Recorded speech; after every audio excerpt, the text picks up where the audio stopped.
Good afternoon, innocent friends.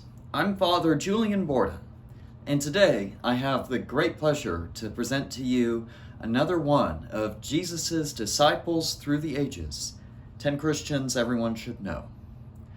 The Christian for today, who is very interesting and has the title from the church of the Angelic Doctor, is one who has made a profound impact on our understanding of God and has given the church a new way to look at God, one that was not fully understood before.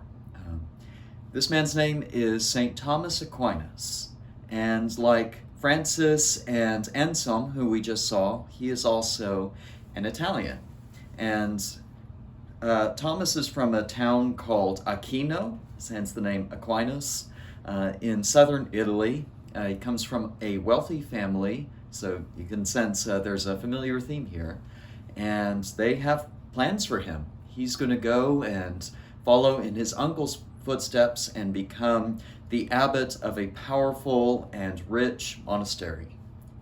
But he believes that he is called instead to become a Dominican priest, to join a different order of more modest means. And his family is totally opposed. They say, this is beneath you, we don't accept this, and they did everything they could to keep Francis from becoming a Dominican friar. They even tried to bring in a prostitute, legend says, that would convince him not to pursue a life of chastity. But he persisted, and he was given, according to his vision, a gift of celibacy, and so his family finally surrendered and said, okay, go ahead and become a Dominican friar, and he did.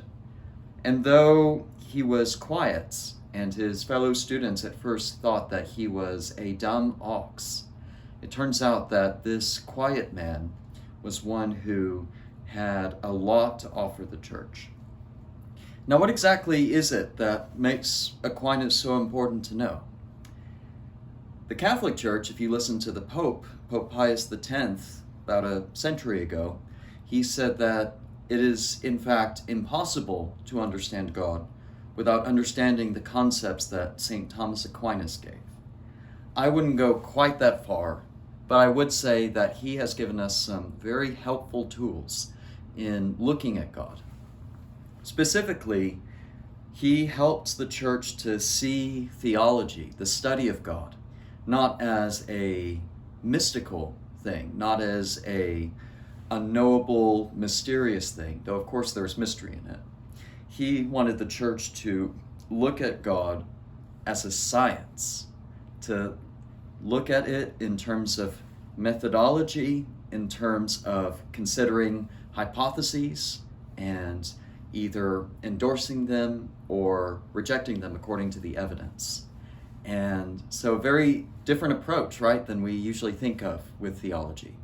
And so if you read Aquinas' big book, the famous Summa Theologica, you'll see that he's answering all these different questions, anything that he can think of in terms of knowing God's nature, in understanding Jesus Christ and his incarnation, in understanding the angels. He helped us develop the theology of angels and our understanding of angels more than anyone else, hence his title, Angelic Doctor. And our understanding also of law, of politics, of how families ought to work. He talked about almost everything, and he did it in a very scientific way of asking a question. For example, one of his famous first questions, does God exist? And he says, it would seem that God does not exist for this reason and this reason and this reason. But on the other hand, think about this verse from Scripture. Think about these facts that we can see in nature. And now we know that God does, in fact, exist. And so this way of thinking is now called Thomism, as in Thomas Aquinas. So this is a look at God, an understanding of God that is become profoundly influential.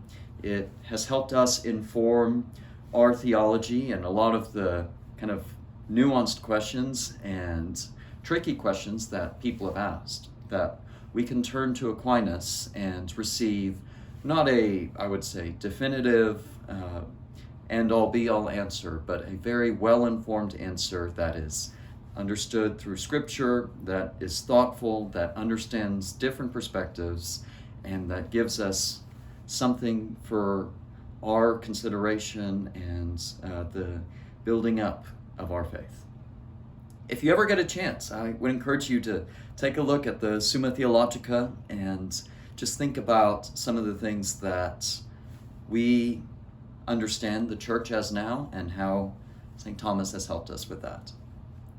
Thank you for joining me again today. It is a great pleasure, as always, to discuss someone very interesting in the church and in its history. Next week, we'll be looking at Thomas Cranmer, one of the seminal central figures in the Anglican Church and in the Episcopal Church by extension. God bless you all.